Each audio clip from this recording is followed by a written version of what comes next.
Injuries tonight hurt the Rams more than let me rephrase that. Hurt the Saints more than the Rams. Definitely. We have the graphic. Ryan Ramczyk is out for the Saints. Isaiah Foskey is out for the Saints. Peyton Turner, Lonnie Johnson, Kendra Miller, all out for the Saints. The good news is Chris Olave, ankle, missed Sunday's game, will play Thursday night. There's just a couple of Rams on that list. Travius Tomlinson is out. Joe Noteboom is questionable with a foot injury. So that's where we are for the injuries for tonight. And, again, the Saints need all the help they can get in this one. The Saints, it's impressive they're 7-7. If they somehow win this game, I'll view the Saints very differently. I view the Saints as just good enough to barely miss the playoffs. That's my perception. Yeah, I feel you there. I think I have a similar feeling that way as well. But a good game plan tonight, a turnover.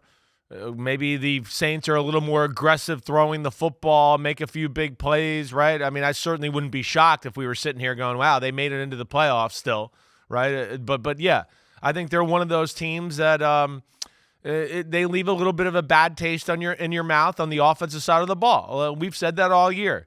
It seems like they have better talent than what they kind of show on that side of the ball throughout the year as far as explosive plays, right? Consistency moving the ball. It's just been ugly that way, right? And they're not a very good running football team. Now, they stay consistent with the run. They're patient with it, but they're not really a good running football team.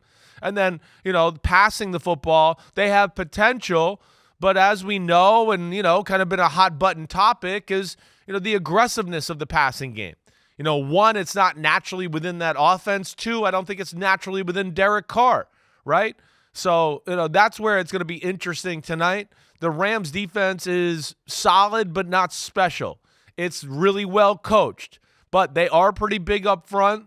They should be able to hold down the run a little bit, with their front, and especially the lack of, sexiness or explosiveness in the Saints run game. And I think that bodes well for the Rams and the fact that they can, as we always say, or as I always say, they can put one more egg in the let's stop the passing game. And that's, I think, fits Raheem Morris. And Raheem Morris, when I think about this too, right, this is a typical old school West Coast offense that Raheem Morris has grown up with. I mean, he grew up defending John Gruden in practice with Mike Tomlin and that crew there. We know John Gruden went to the Saints and helped them out in the summer. Like, Raheem Morris is going to have a good feel for some of the things that this system does on a play-by-play basis. So, yeah, I give the advantage to the Rams in this matchup. Not by a lot, certainly, but by the fact that they're home and the way they're playing right now. Yeah, they're a little hotter than the New Orleans Saints. And, yeah, I got, the Saints are a little all over the place at times. Even last week, I know they scored 30 points, but it wasn't easy, and it was ugly. And they really had to play kind of a field position game against the New York Giants. And, that's the thing that's kind of, leaves you wanting more when you watch Derek Carr in the Saints offense right now. Rams are 4-1 in the last 5 games. The only loss was that overtime thriller against the Ravens. Both teams control their playoff density, as George McFly once said. By the way, Back to the Future streaming on Peacock, one of the perks if you sign up for Peacock to watch the exclusive holiday back end of the doubleheader game, Bills and Chargers. Lorraine, my density has brought me to you. The playoff destiny is controlled by both the Rams and the Saints. But check out these next-gen stats odds. I feel like we need to bring in Steve Kornacki for this. The Rams, if they win tonight, have a 74% chance of making it to the playoffs. Right. If they lose, it drops to 15%. The Saints have a 71% chance of making it to the playoffs with a win tonight. If they lose, it drops to 24%. Now, sometimes my mindset slips into that spot where, number one, how do they even know what these numbers are? And number two, why do we even care? Let's just watch the games play out.